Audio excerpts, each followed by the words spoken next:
वन्दितु सर्वसिद्धे ध्रुवममलमणोवमं गदिं पत्ते वोच्छामि समयपाहुड मृण्मोऽसुध केवली भणिदम्। पंच परमेष्टि भगवान की जय। पिछली ज्ञानशाला में बंध के कारणों की चर्चा हुई थी, अर्थात आश्रव की चर्चा थी। आपको बताया गया था द्रव्याश्रव और भावाश्रव क्या है और कितने प्रकार के हैं। अब आज ये चर्चा करेंगे कि जो वीतराग सम्यक दृष्टि है, स्वराग सम्यक दृष्टि है, उनके बंध होता है नहीं होता और क्यों होता है क्यों नहीं होता। आइए गाथा निकालें। 173 णथि दुआसव बंधो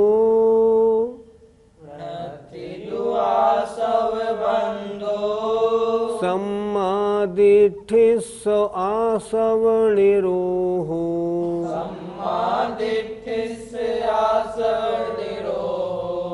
संते पूर्वनिबद्धे जानदिशो ते अबंधन्तो। बोलिए। णथि दुआसव बंधो सम्मादिठ्ठिस्स आसव निरोहो संते पूर्वनिबद्धे जानदिशो ते अबंधन्तो।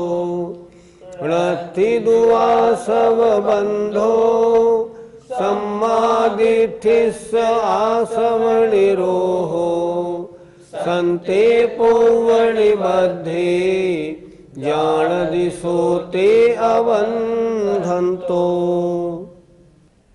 आइए एक एक शब्द के अर्थ पर विचार करते हैं। णत्थिदु नहीं है किंतु, आसव बंधो आश्रव निमित्तक बंध, मतलब आश्रव के कारण होने वाला बंध।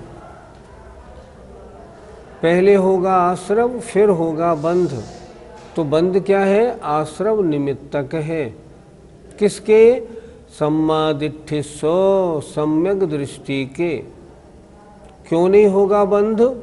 आसव निरोहो, उसके आश्रव का निरोध है।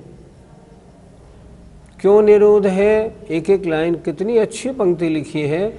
संते सत्ता में विद्यमान माने मौजूद, पूर्व निबद्धे पूर्व में बांधे हुए कर्मों को, सो ते जानदी, जानदी माने जानता है, सो वह ते माने नवीन कर्मों को, अबंधन तो न बांधता हुआ। क्या मतलब हुआ? सम्यक दृष्टि कैसा होता है? उसके आश्रव के कारण होने वाला बंध नहीं होता। क्यों नहीं होता? क्योंकि उसके आश्रव का निरोध है, उसने आश्रव की रुकावट कर दी है। रुकावट क्यों हो गई है? क्योंकि जो पूर्व में बांधे हुए कर्म सत्ता में मौजूद हैं, उनको वह केवल जानता है, इसलिए नवीन कर्मों को नहीं बांधता। अगर वो उन कर्मों के अनुसार स्वयं के परिणाम बना ले तो उसके फिर नवीन कर्मों का बंध होने लगे। बहुत अच्छी गाथा। फिर देखें। णत्थि दुआसव बंधो नहीं है किंतु आश्रव निमित्तक बंध, आश्रव के कारण होने वाला बंध। किसके? सम्मादिठ्ठिस्सो सम्यक दृष्टि के। आसव निरोहो, क्यों? क्योंकि उसके आश्रव का निरोध है। संते पूर्व निबद्धे, संते माने मौजूद माने सत्ता में विद्यमान, पूर्व निबद्धे पूर्व में बांधे हुए कर्मों को, जानदी जानता है, सो ते वे नवीन कर्मों को न बांधता हुआ, मतलब बांधता नहीं है, मात्र जानता है। और मात्र जानने से कर्मबंध नहीं होता, कर्म उदय के अनुसार परिणमन करने से कर्म का बंध होता है। आइए अर्थ देखें। सम्यक दृष्टि के आश्रव निमित्तक बंध नहीं है, किंतु आश्रव का निरोध, निरोध माने रुकावट है। नवीन कर्मों को न बांधता हुआ वह सत्ता में विद्यमान पूर्व में बांधे हुए कर्मों को मात्र जानता है। आइए गाथा 173 का पद्यानुवाद देखते हैं। ना कर्म बंध करता समदृष्टि होता, पैरों के आश्रव सुसंवर तत्व जोता, प्राचीन बंध भर को बस जानता है, पूजू उसे झट तजू अभिमानता में। अंतिम पंक्ति कितनी सुंदर है। मैं उनको पूछता हूँ वीतराग सम्यक दृष्टियों को, और मैं अपने किसी भी हर प्रकार के अभिमान को छोड़ता हूँ।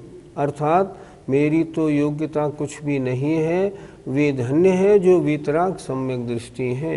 बहुत सुंदर। आइए गाथा 174 देखते। भावो रागादि जुदो, भावो रागादि जुदो, जीवेण कदो दुबंध गोदी, जीवेण कदो दुबंध गोदी, रागादि विपमुक्को, रागादि विपमुक्को, अबंध गो जान गोणवरी, अबंध गो जान गोणवरी। बोलिए। भावो रागादि जुदो, जीवेण कदो दुबंध गोदी, रागादि विपमुक्को, अबंध गो जान गोणवरी।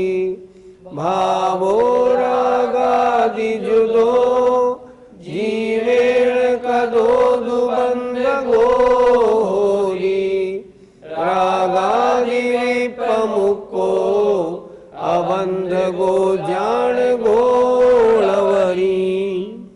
गाथा के अर्थ पर विचार करें।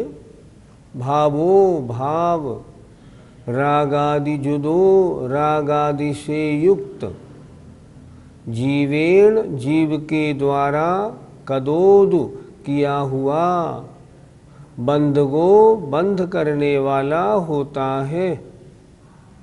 तात्पर्य क्या निकला? अगर जीव रागादि युक्त भाव करता है तो नवीन बंध का करने वाला होता है। क्या मतलब? मतलब ये, अगर रागादि युक्त भाव न करे, कर्म के उदय में राग द्वेष से युक्त ना हो, तो बंद करने वाला नहीं होगा। नीचे क्या लिखा देखें।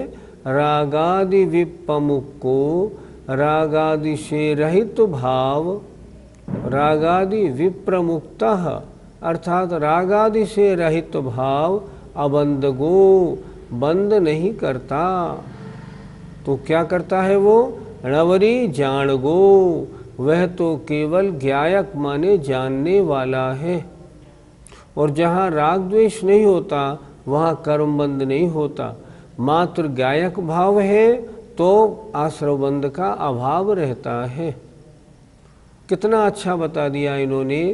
अगर जीव राग द्वेष से सहित भाव करेगा तो बंद करने वाला होगा, और राग आदि नहीं करेगा, मात्र उनका जानने वाला रहेगा तो बंद नहीं करता है।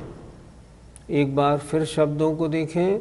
भावो भाव, रागादि जुदो रागादि से युक्त, जीवेण कदो जीव के द्वारा किया हुआ, बंधगो बंध करने वाला, होदी होता है। अर्थात जीव के द्वारा किया हुआ रागादि से युक्त भाव बंध करने वाला होता है, और रागादि से रहित भाव, रागादि विपमुख को अबंध गो, बंद नहीं करता। क्यों नहीं करता? णवरी जान गो, वह तो केवल जानने वाला है। कर्म के उदय में यदि राग द्वेष रूप परिणाम नहीं हुए तो नवीन बंध कैसे होगा? नहीं होगा, क्योंकि नवीन बंध तो तभी होगा जब आत्मा में राग द्वेष परिणाम होंगे। इसलिए जो सम्यक दृष्टि है, वीतराग सम्यक दृष्टि है, मात्र ज्ञायक स्वभावी है। वो तो अपने ज्ञायक स्वभाव आत्मा को देखता है, राग आदि नहीं करता, तो उसके बंध नहीं होता। भावार्थ देखिए, जीव के द्वारा किया हुआ रागादि युक्त भाव तो नवीन बंध कर्मों का बंद करने वाला होता है, रागादि युक्त भाव।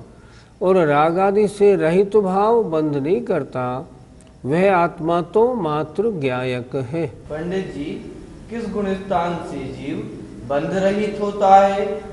10वें गुण स्थान तक राग द्वेष तो है, 10वें गुण स्थान तक संजनन लोभ है, राग रूप परिणाम है। 9वें गुण स्थान तक और भी सारे द्वेष रूप परिणाम है। 10वें गुण स्थान तक क्या होगा? बंध है।